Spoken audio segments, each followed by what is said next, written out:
Welcome, listeners, to the Running Mates podcast. I'm your host, Andrew Comstock, and we are back in 2026 with a brief news roundup. We're going to dive into some Georgia politics and the state of the major races in Georgia in 2026. So let's dive right into it. 2026 is looking to be another very important year for Georgia politics, and it will likely be at the center of attention in the United States come November. But that said, there's also a lot going on underneath the federal races, and the statewide races are currently heating up here, especially for the governor's race and all of the other executive branch positions. Essentially, this is all going to come down to how big of a blue wave we anticipate in November. You can see from pretty much all places that polling indicates that Democrat voters are really angry and fed up with the current Trump administration and the Republican Party, and that is likely to lead to a very favorable Democrat environment. So if this blue wave is coming, we're trying to anticipate how big that blue wave is and whether or not candidates up and down the ballot can sort of harness that energy and punch above their weight. Essentially, we're still in the early stages of the party primaries for both Republican and Democrat in Georgia. So the next big election is going to be on May 19th. Those are the party primaries for Democrat and Republican. And in both of those primaries, if there isn't a clear winner, if someone does not get 51% of the vote, it will go into a runoff. And with the exception of, say, John Ossoff for Senate and potentially some Republican candidates, it seems likely many of these races will go into a runoff into June, where we'll see campaigns and parties consolidate. Right now, generally, the Democratic Party is more unified at the top in its leadership than the Republican Party. So John Ossoff running to retain his seat in Georgia, what many of the commentators describe as perhaps the most difficult race for any Democrat this cycle, is currently the front runner of the party, and how well he fares in the race is going to affect the fortunes of everyone else running up and down the ballot. Ossoff is, of course, the Democrat nominee in a Democrat primary, but will clinch that primary in May. So while it's unified on the Democrat side, the Republican side, in most cases, is fractured. And that Republican primary in May is going to be an interesting peek into whether MAGA and the Donald Trump coalition still owns the Republican Party, or if they're moving slightly away towards, still America first in their minds, but post-MAGA or post-Trump MAGA. So what do I mean by that? Currently, the Republican primary has two major candidates running for the Senate seat. It's Buddy Carter and Derek Dooley. Buddy Carter has sort of tried to bear hug Donald Trump and stake out his claim as the true Make America Great Again candidate. He's been on TV already trying to just sort of hit first to become like the guy so that there's no other options. On the other side is Derek Dooley. So Derek Dooley, former football coach, doesn't have any political experience at all, but he has the endorsement and support of Brian Kemp. So Brian Kemp is trying to use all of his resources to push Derek Dooley over the top in the primary, and then that would be part of a larger coalition for a Kemp campaign for president in 2028. Essentially, the play that he's trying to make here is that he can be all of the good things from the Trump administration, or what they see as the good things of the Trump administration, without all of the baggage of Donald Trump himself. So a fusion of MAGA without Trump.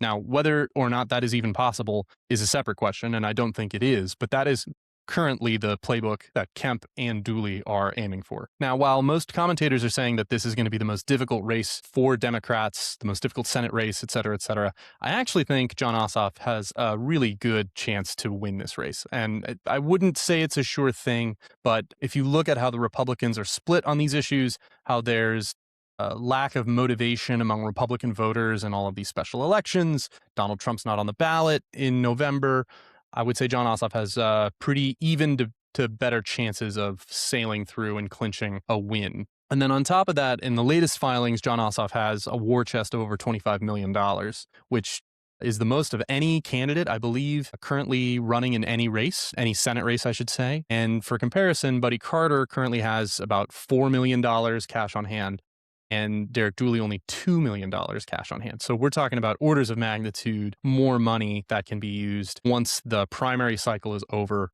and Ossoff can just focus on the general election. With some luck, Ossoff's profile, the money that he's raised, and the current political climate could make for a blue wave election for the rest of the party. I'd also like to make a small point and just give some kudos to John Ossoff for coining the phrase of calling Donald Trump and other people like him the Epstein class. So that's a nice little phrase that has been latched on. And I think we're going to be hearing a lot more of that as we get closer to the election. And it's a way to differentiate yourself from traditional Republican talking points of not necessarily the poor versus the rich, but the many people versus the quote unquote Epstein class. So I think it's going to be a very valuable knife for many Democrats to wield in the coming elections. So moving on from there, the focus from the Senate, we're going to go to the governor's race. So in Georgia, the governorship is a very interesting position. It's extremely powerful. It is probably the strongest executive position of any governorship in the United States. So in many people really describe being the governor of Georgia, it's the closest thing you can be to an emperor in the United States. It just has a lot of authority and discretion given to that office because you can appoint people to boards and other offices without any input or approval from like the legislature. So the governor's race is incredibly important and has an outsized effect on the daily life of anybody who's going to live in Georgia. So Brian Kemp, the current governor, is at the end of his second term and will be termed out and is, as I just said, putting his resources into both Derek Dooley's race this year and then we all assume a presidential run for himself in 2028. Now, underneath the governor position, there are many other races that people are running within like the executive branch. These are all really important in their scope and have important powers specific to their scope. These include things like the lieutenant governor, the attorney general, secretary of state, insurance commissioner, agricultural commissioner, all sorts of other things. All very important and have a lot of power in their narrow scope.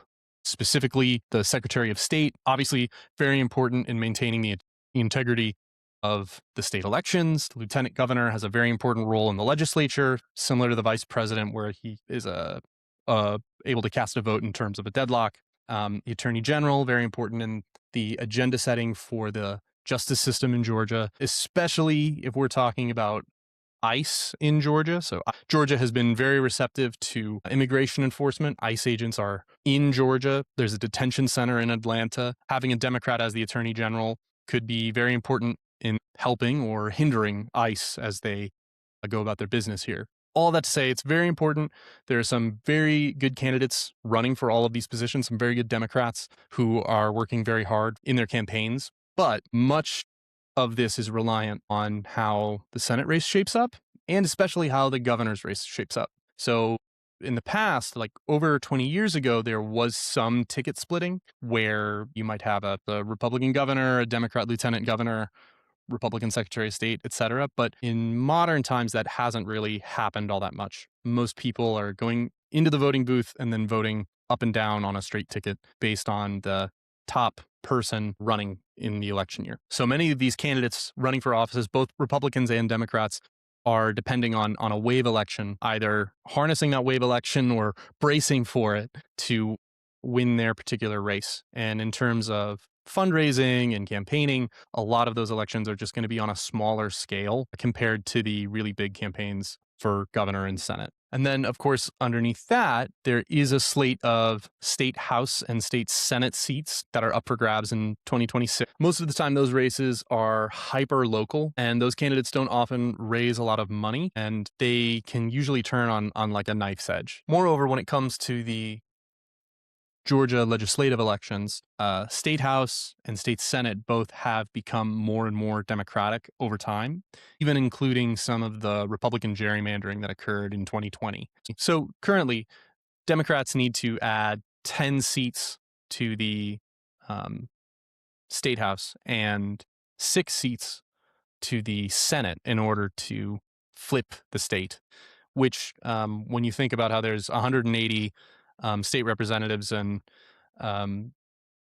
60 senators, it's actually a pretty small margin. The state is becoming more and more purple, as it always has been. The state is becoming more closely aligned. And especially on a big wave year like 2026, it is unlikely, but it's within the realm of possibility that the Democrats could take control of one or both of these branches at the state level. Going back to the Georgia governor's race, I think this is a very interesting race and is sort of a key to the whole plot of 2026, especially 2026 in Georgia. For both the Republicans and the Democrats, there are a large number of candidates of various backgrounds and ideologies who are all competing for the governorship primary. And I think it's very interesting to see what kind of decisions these candidates are going to make, where they fall along the ideological spectrum, and how effective their messaging will be in May and June, and how that will relate how the parties themselves do in November. So I'm going to break it down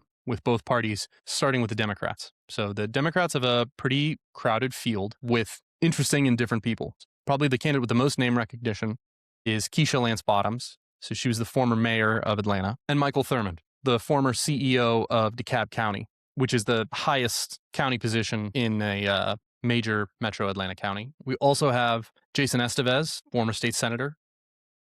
We have former Lieutenant Governor Jeff Duncan. Jeff Duncan was a Republican who left and was kicked out of the Republican Party and is now running as a Democrat for the nomination.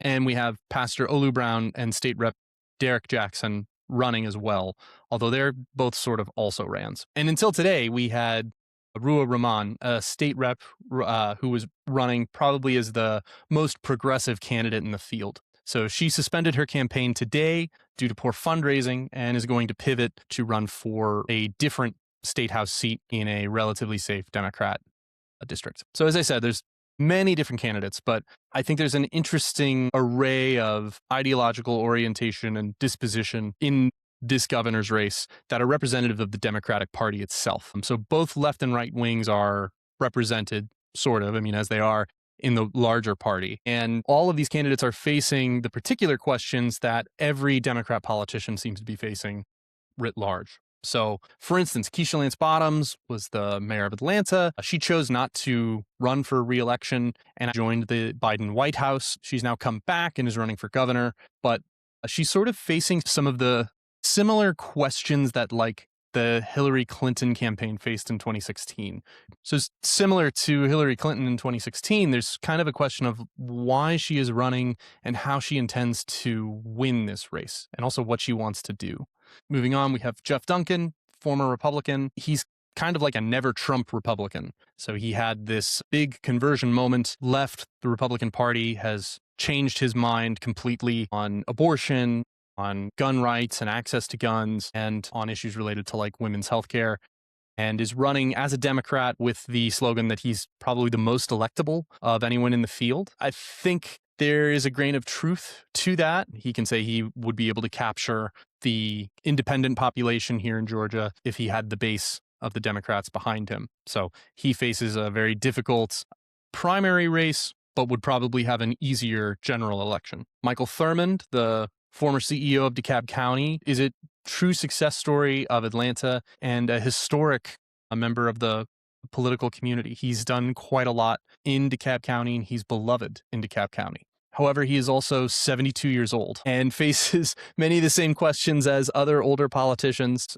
elsewhere in the country. So if he were to win as governor this year and then serve out 2 terms, he would retire when he was 80, which is essentially very similar to what just happened to Joe Biden. But that is neither here nor there.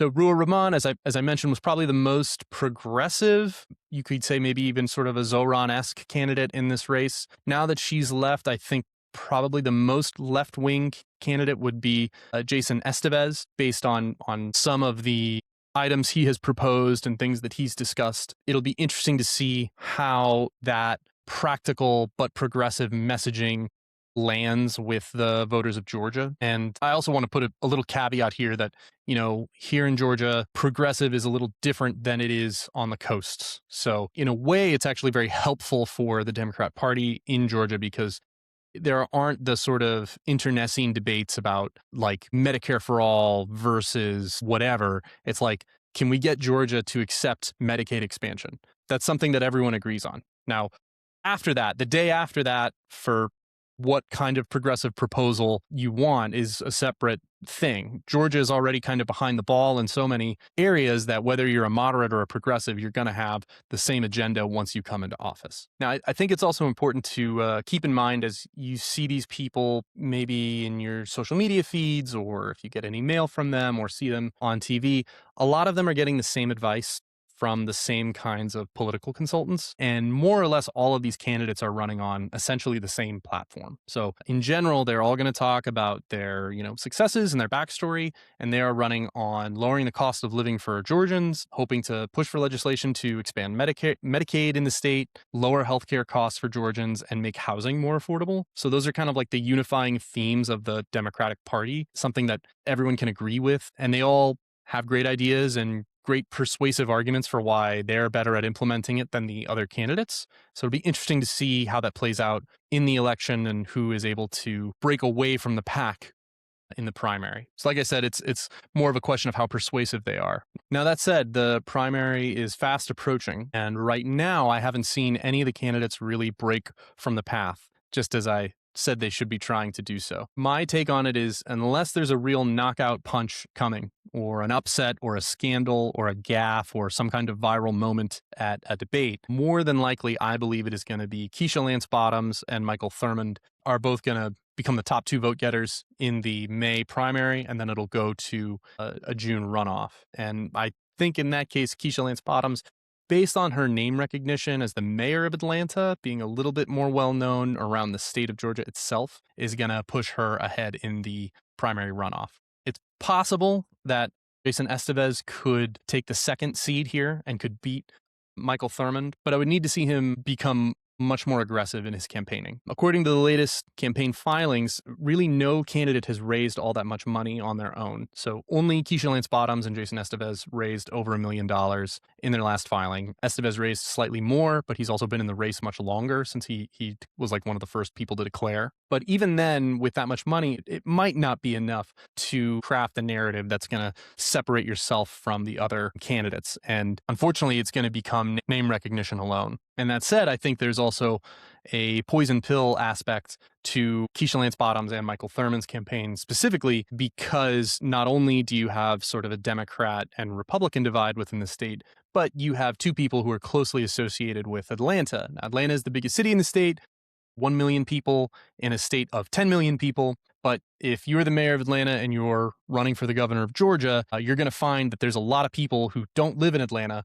who really, really hate Atlanta and dislike the people in Atlanta. And that's going to be true whether it's a rural-urban divide or, in my experience, if it's someone from Macon, Georgia, who doesn't like Atlanta because it's kind of the big city that overshadows it. So I think that KLB, as we call her, is probably going to win that primary, but I think she's going to find it pretty difficult in the general. And then I mentioned them before, Derek Jackson and Olu Brown, both of whom seem like really great people, but have not raised a lot of money nor have raised their profile enough that they're probably not going to really make a dent in any of these other candidates. Now, on the Republican side, for the governor's race, it is also fractured and is very interesting. So there's currently 8 candidates running for governor, but really there's only 4, I would say, serious or interesting candidates worth looking at. So Burt Jones and Chris Carr are both MAGA Republicans and are both trying to essentially court and win that MAGA base in Georgia. Jones has already gotten the endorsement of Donald Trump and is widely seen as like the front runner. However, he's also been embroiled in several corruption scandals, and just this past week lost a lawsuit that was related to his campaign fundraising vehicle. So his campaign fundraising vehicle can no longer raise or spend money, and I believe had about $10 million within that vehicle. So we'll get into that in just a second, but it is open whether or not Jones or Chris Carr can really establish themselves as that MAGA candidate. The other bombshell is this, the latest entry in this race is Rick Jackson. So he's a businessman. He has no political experience. He's a billionaire who founded a healthcare staffing company who's spending his own money. He's already raised or declared he'll spend about $40 million of his own money just to put himself on television and try and win as a Republican in this primary. And he's sort of flooding the zone with TV ads based on his entry into the race it seems that obviously the money is very serious, but he does not seem to be a completely serious candidate. He seems to be trying to ape Donald Trump in some of his mannerisms, trying to be sort of the Trump of this race and just push everyone to the side and blow them all away. I don't know if that's going to work. That's an unlikely path to victory in 2026, but I think it's going to make it much more painful for Chris Carr and Burt Jones to separate from the pack of people running, and will make them have to spend more money to get through this primary, and they're all going to get beaten up from it. So there's also sort of an interesting thread a lot of people are pulling on, is that Rick Jackson apparently is in something of a feud with Burt Jones's father for some kind of personal matter related to rich people in North Georgia. I don't know if that may or may not be the reason why he entered the race to run for governor, but Rick Jackson's campaign sued Burt Jones's campaign over this fundraising vehicle that I mentioned earlier. So the lawsuit alleged that Burt Jones's leadership committee, which is tied to his role as lieutenant governor and allows him to basically to fundraise unlimited contributions, is unfair because other candidates who are elected officials are unable to use these same vehicles. So only elected officials in the executive, the governor and the lieutenant governor, can use these leadership committees where they can have unlimited fundraising, and then they decide where they want to put that money towards. Now, in an ideal world, or what it's meant to be, is that the governor can have this campaign leadership fund so he can support other Republicans and support his agenda. How it's used in reality is the governor uses this fund to raise money for Republicans and then immediately turns around and says, well, I'm a Republican and I want the funding to go to my campaign. That's what's happening here. And just this week, a court ruled that Jackson's lawsuit was valid and that the Burt Jones Leadership Campaign Fund must cease raising money and cannot spend any of the funds from this leadership committee. So it's getting really, really messy on the Republican side, and tens of millions of dollars are at stake, and it will be very, very interesting to see who comes out on the other side of that Republican primary.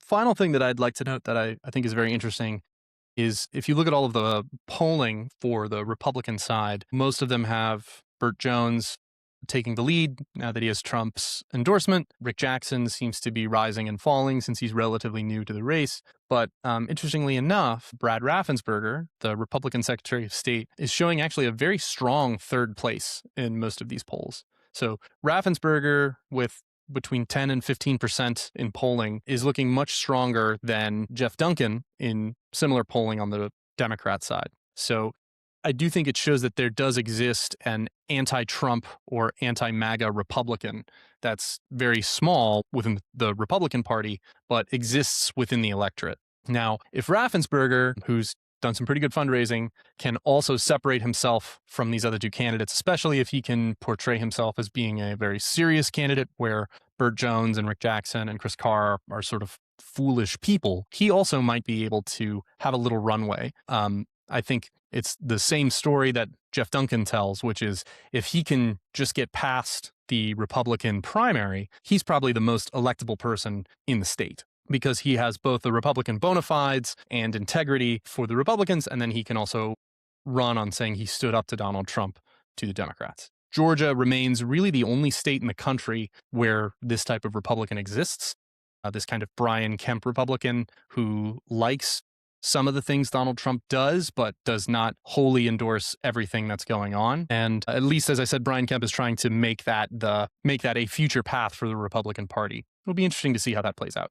So I think we're going to leave it there. Thank you for joining us as I discuss some of the interesting races in 2026. Please stay tuned for more content coming from the running mates. And if you're thinking of getting involved or donating to any of these candidates, I suggest finding whoever is running at the local level for either your state representative or state senate seat and getting involved at that local level, because that is where your impact is going to be the greatest. The eyes of the world are going to be on Jon Ossoff's Senate race, and many, many people are going to get involved in these governor's races. But where you can make a real difference is at the local level. I just recommend getting involved and staying involved. And with that, I'm going to thank you again for joining us, and stay tuned for more from the Running Mates. Bye-bye.